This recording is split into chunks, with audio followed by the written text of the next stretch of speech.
কক্সবাজারের রোহিঙ্গা ক্যাম্পে যাবেন যুক্তরাষ্ট্রের বিশেষ দূত সার্জিও গোর। এ নিয়ে জানাতে কক্সবাজার থেকে যুক্ত হবেন সহকর্মী তৌফিকুল ইসলাম। তৌফিকুল, কক্সবাজার রোহিঙ্গা আশ্রয় শিবির পরিদর্শনে করবেন যুক্তরাষ্ট্রের বিশেষ দূত সার্জিও গোর। সেখানে প্রস্তুতি কেমন দেখছেন?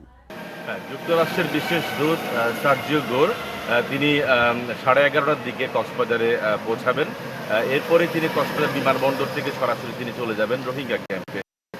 তবে তার যে সফরকে ঘিরে আসলে আনুষ্ঠানিকভাবে কোনো কিছুই আমাদেরকে জানাতে পারেনি এখানকার শরণার্থী ত্রাণ প্রত্যাবাসন কমিশন। তবে তিনি আমরা জানতে পেরেছি তিনি ক্যাম্পে যাবেন। ক্যাম্পে বেশ কয়েকটি এক্সটেনশন ক্যাম্প, অর্থাৎ সেখানে রোহিঙ্গাদের যে বিভিন্ন কার্যক্রম সেটি তিনি প্রত্যক্ষ করবেন। পাশাপাশি আমরা এও জানতে পেরেছি রোহিঙ্গাদের সাথে কথা বলার পাশাপাশি তাদের যে বিভিন্ন যে অ্যাক্টিভিটি রয়েছে, অর্থাৎ বিভিন্ন যে দাতা সংস্থার যে সকল কার্যক্রম রয়েছে, ত্রাণ বিতরণ কার্যক্রম সহ সব কিছু তিনি প্রত্যক্ষ করবেন বলে আমরা জানতে পেরেছি। তবে আসলে তিনি আজকে খুব ব্যস্ত সময় পার করবেন কক্সবাজারের রোহিঙ্গা ক্যাম্পে। বিকেলে শরণার্থী ত্রাণ প্রত্যাবাসন কমিশনারের সাথেই তার বৈঠক রয়েছে।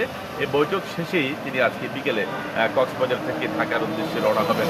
তো আসলে তাকে ঘিরে আমরা দেখতে পেয়েছি, আমি একেবারেই বিমানবন্দরে খুব কাছে আছি।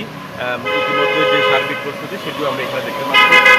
তো প্রশাসনের যে তৎপরতা সেটাও দেখতে পাচ্ছি। আসলে রোহিঙ্গাদের যে প্রত্যাবাসনের যে প্রক্রিয়াটুকু সেটি অনেকে আশার আলো দেখছেন বলে বলেছেন এখানকার যারা রোহিঙ্গা বিশ্লেষক আছে তারা বলছেন। তবে সবকিছু মিলিয়ে আসলে অনেকটা যে তার সফর শেষ তিনি যখন পরিদর্শন করবেন তখন গণমাধ্যমে কথা বলবেন, তখন আমরা সার্বিক বিষয়ে আপনাদেরকে জানাতে পারবো। কক্সবাজার থেকে জানাচ্ছিলেন আমাদের সহকর্মী।